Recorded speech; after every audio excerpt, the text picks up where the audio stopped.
So there it is, the Royal Enfield Super Meteor 650.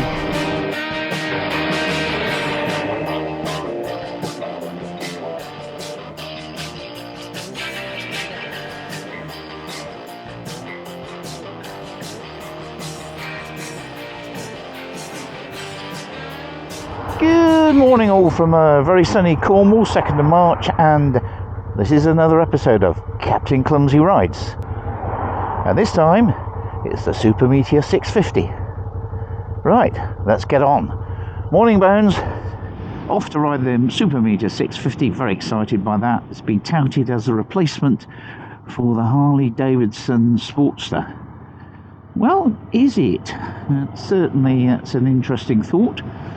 What it does do is compare kind of pretty much like for like with my previous bike to this, Kawasaki Vulcan 650, and that's very much in the same class, foot forward, probably a little bit more power, but also quite a heavy bike. So testing those assumptions and comparing them against the bikes that I know, bear in mind that I am a very experienced rider. But I guess my unique selling point from bike riding points of view, especially riding cruisers, low-slung bikes, oh, there's a theatre bath in front, wasn't it? Is my height, or rather my lack of height. So I'm 5'4", but I also have very short legs. So bikes which you consider normal or low seat height are often more of a challenge to me, and because that also is in common with quite a lot of women, for example, and certainly there are men all around the world who are less than 5'10" or 6 foot, which seems to be the average height for road testers, then I think I can give a unique perspective on such things. I also found some criticisms from my last review of the Hunter 350. Why did you ride it so fast? Why did you complain about not having certain things like cancelable indicators, self-cancelling indicators? Well, this is my own personal opinion. I'm not a paid road tester. It's not my job. This channel isn't even monetized at the moment, so I'm not getting pennies for this. After all, the Hunter 650 or the Meteor 650 is a bike I could conceivably end up owning. These are in the bath is wanting to crack on. Trouble is you can't around here. So yes, I want to add my unique perspective. I don't pretend this to be a completely comprehensive road test. Rather, it's my unique point of view in just that one point in time. Morning, that's a Harley. So that's the bike this is touted as replacing, the Sportster, which was the basic air-cooled V-twin bike, now withdrawn from sales in the UK. I'm not sure if it's still available in the US or other parts of the world, and has been replaced by the much more expensive Sportster S, and now the Nightster, mildly less expensive, but still 13 grand I think, or even 14 grand. So yeah, whereas the Super Meteor is literally half that price. Now it's also in competition to some extent with the BSA 650, which I've ridden, so I think I've got a reasonable perspective on the kind of bikes in the spectrum that we're looking at. So my current ride is a Moto Guzzi V7. This is a bike that's sort of in the domain, but it's not particularly a cruiser as such.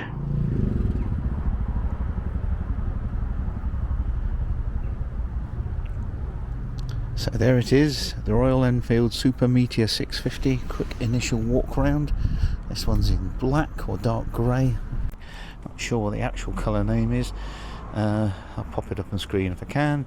So I haven't ridden the bike yet. I did sit across it, and for me it's going to be a stretch because the forward controls are just that little bit further away than I would like. I should be able to ride it alright as long as I take it steady, but for me that's already a bit of a downer, because I wonder if you could fit mids controls to it. That would make it more interesting for me. Anyway, let's get on it, see how it goes, do some footage on board, another walk round, talk about the features, things I like, things I don't like. Bear in mind, this is an initial ride, it's not a comprehensive review, it's just from my viewpoint, so be kind to me.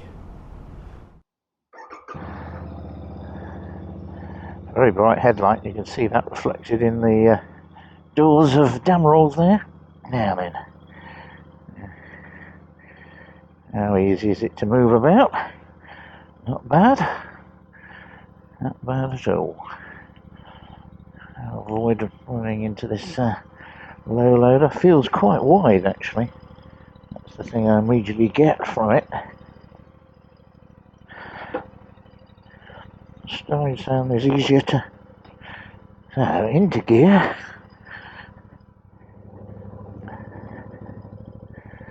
Brakes feel good, so we're going very slowly to start with until light point again fairly far up moment, but yeah, runs nicely, doesn't it?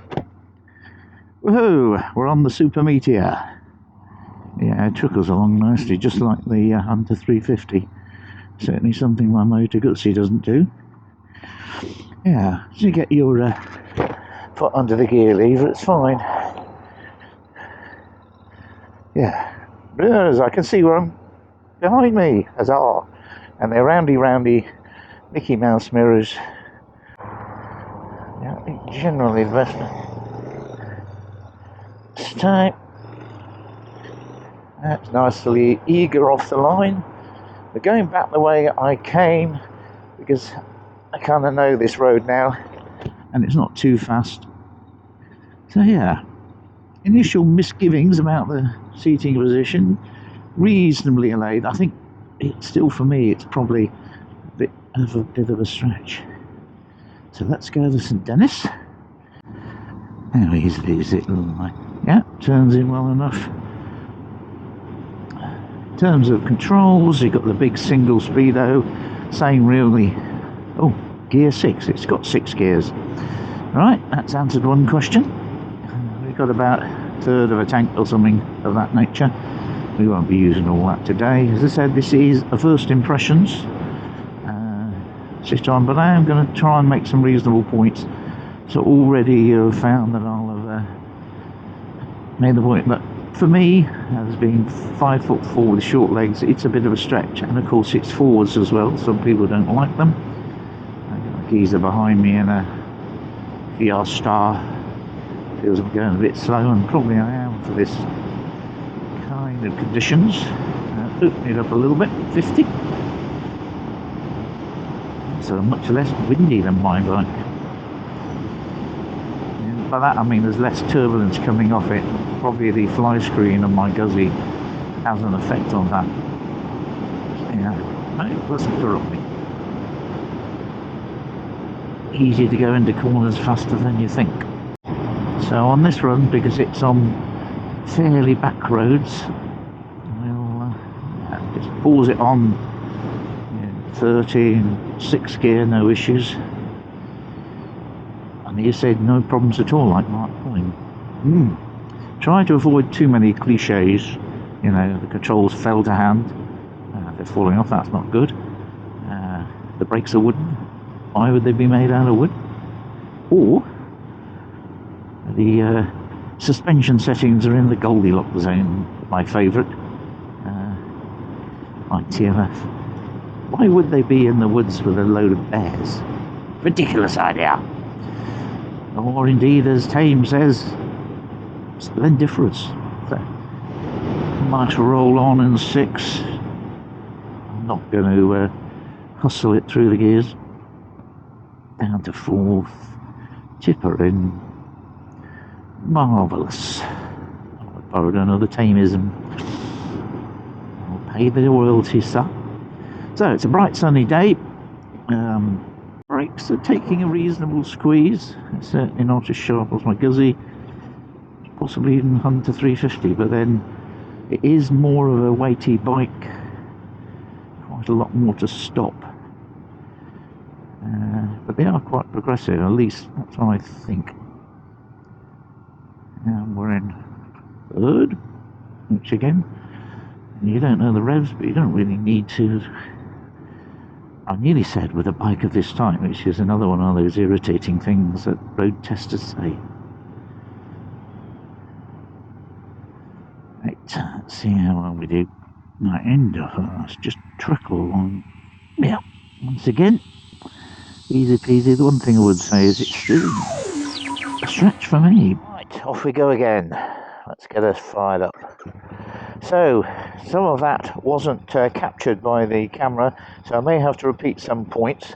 But my basic findings are that it's an excellent bike, a medium-sized bike, I think I'd say. So it's not your heavyweight cruiser, but it's not your lightweight either. Probably ideal for a large number of people. Certainly, I think anyone who's got legs a little bit longer than mine, because I'm struggling a little bit with the seating position, really, and let's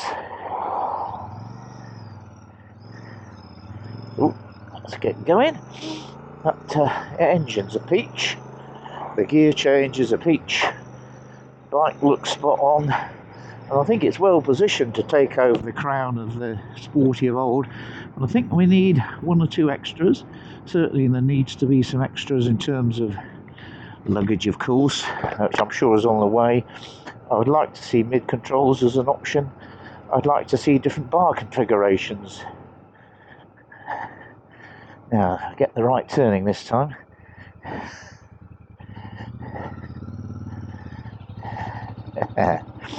And yes, some different paint variations look brilliant. It certainly gets up to reasonable cruising speeds at a good rate. I don't know if people are going to find the seat uncomfortable for long distances. Doesn't seem to be all that much wiggle room. I can certainly get forward a bit, so make my access to the rear brake and the accelerator pedal pretty straightforward, but not much pushing back room, which is interesting. But yeah, beautifully trickleable in higher or lower gears. I suspect it'll be very economical too, but yes, in many ways a bike for all seasons, really. And it adds another string to the bow of Royal Enfield. You know, they could probably scoop most of the market between this and the Interceptor, the Continental GT, the regular Meteor, the Hunter, the Classic 350. Would kind of be nice to see a 500 single. It does flick about quite easily and nicely, feels very secure. Don't have any issues with the security of it at all. I might just have another little blast on the dual carriageway, very short. Just go up the hill and back down again. Oh, I've done the wrong turning. So this is where I need to do it. Testing the low speed handling by being an idiot. Fortunately, I managed to nothing then. Seem to have a magnetic. He's waiting for me. Thank you. Yes. Apologies for the standard of my low speed manoeuvres.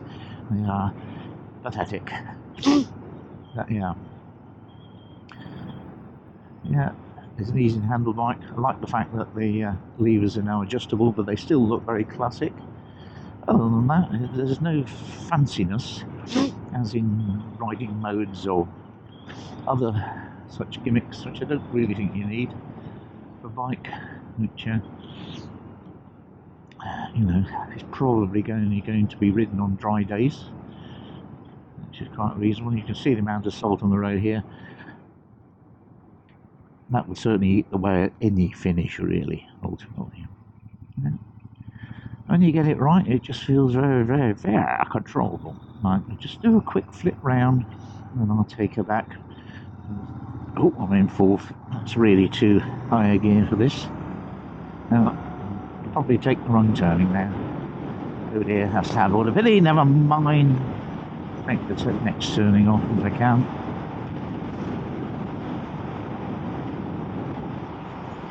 Yeah, rear is good. Yes, plenty of roll-on power. higher speeds. Need to be a little bit gentle with this bike. It is only just in commission, 143 miles now, done over just over 20 miles, so not a great distance. Mind, I am not considering this to be comprehensive, in-depth review. It's a start. Look at all the other YouTube videos from all the other perspectives and then make a decision on whether this is the bike for you. Is it the bike for me? Good question. No, I don't think it is, at least not in this configuration. Possibly with the mids, maybe with a change of seat and bars. That would be my sort of requirement as a shorter rider. As I said, for 95% of other people, it'd be no issue whatsoever. Yeah, just pootling on 60. Unlike the Hunter, the Meteor 350, at this speed, and you're in top, you can accelerate out to it. Of course, only gets you as far as the nearest camperman, the handsome. I always make this mistake, I don't know why I did.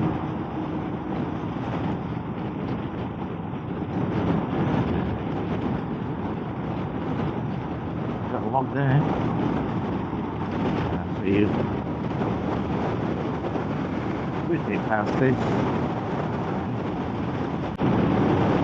Fuel lights on now. It's flashing, so you get this little puppy back to base. Been a very enjoyable ride. See if I can get her back the back route. That'd be even better. Keep recording as long as I can, talking about stuff. So as well as a back roads cruiser, perfectly at home on a motorway or dual carriageway, doing the speed limit. Would you want to have a fairing or a windscreen? Well, on a day like this, no, but I could see that on other situations you might. So a detachable windscreen might be a very good idea.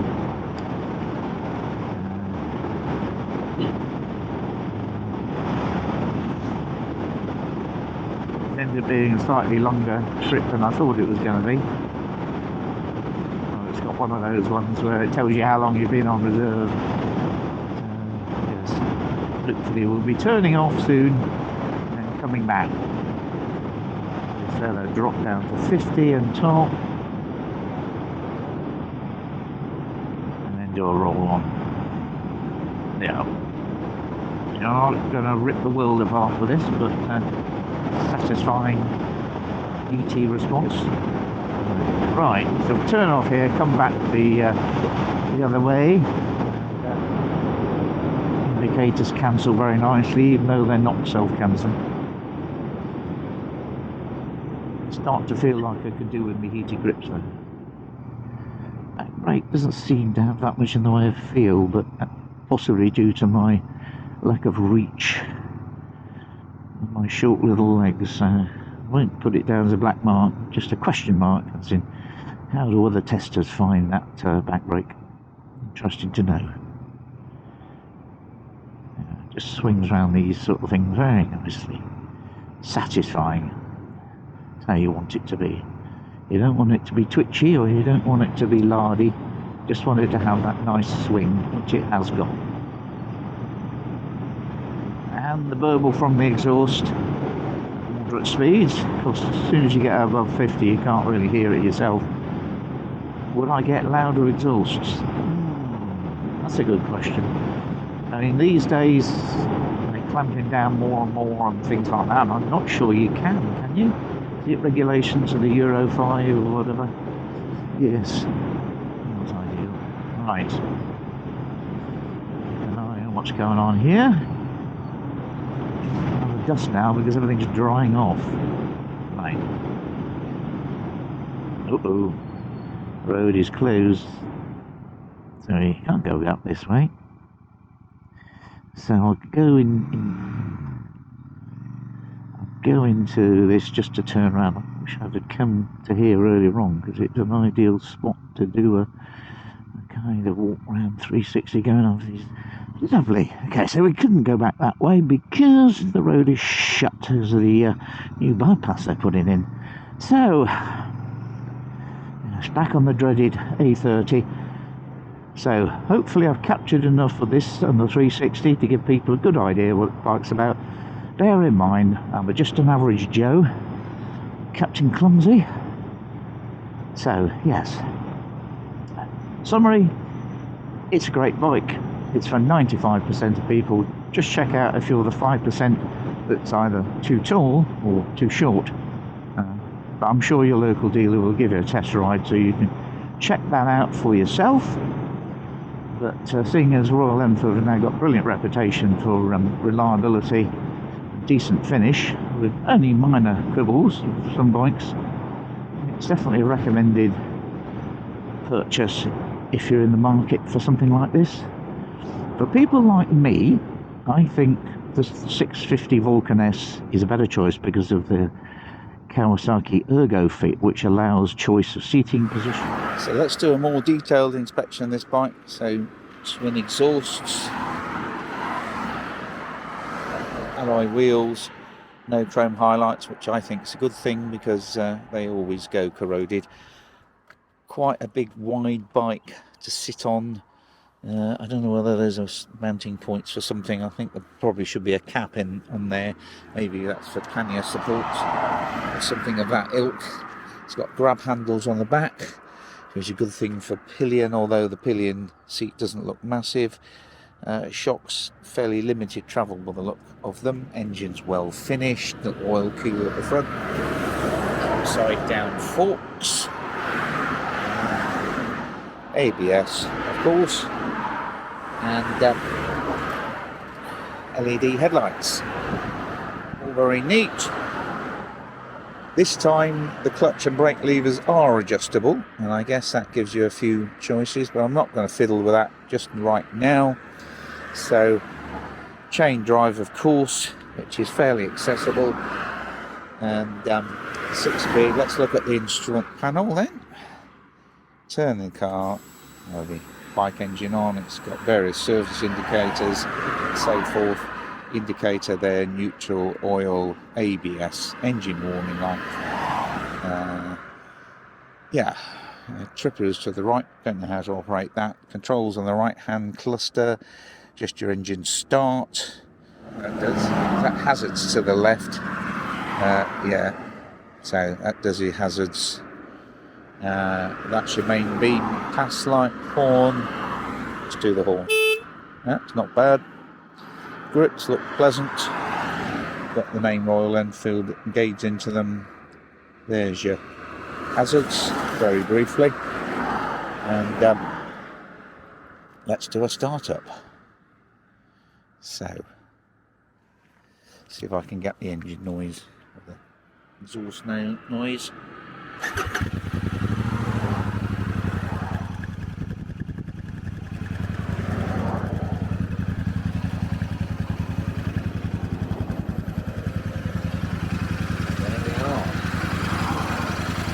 The Royal Enfield Super Meteor. LED is really bright.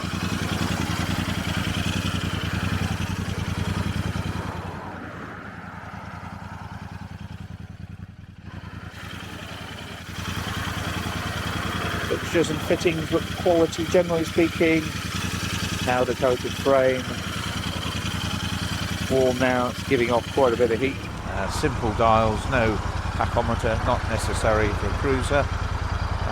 Standard Mickey Mouse mirrors, side stand, centre stand, very useful.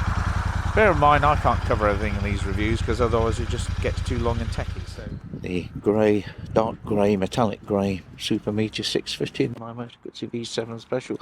Certainly comparable in many ways, but you can certainly see that mine's a standard bike. Or considered retro bike these days, and that's definitely a cruiser, but dimension wise they're not too far apart. They're certainly about the same length. The Super Meteor looks lower, but I think because of its width it's actually more of a stretch than it looks, and certainly for me the forwards are just a bit far away, but on the whole, it's an excellent bike. That was the Super Meteor. Excellent little bike, big bike. Cheers. Yeah, you can see with him riding it, with one of the sales staff, it's much easier because he's a decent height. Oh well, joys of being short.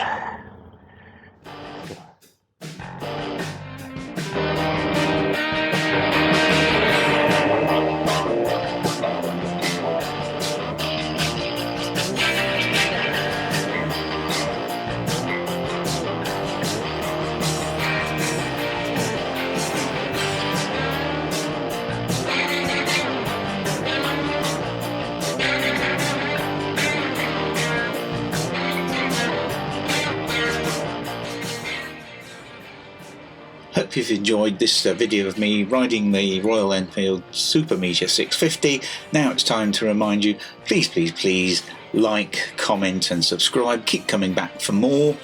And I've been Captain Clumsy. You've been my audience. Thanks for watching and see you in the next one.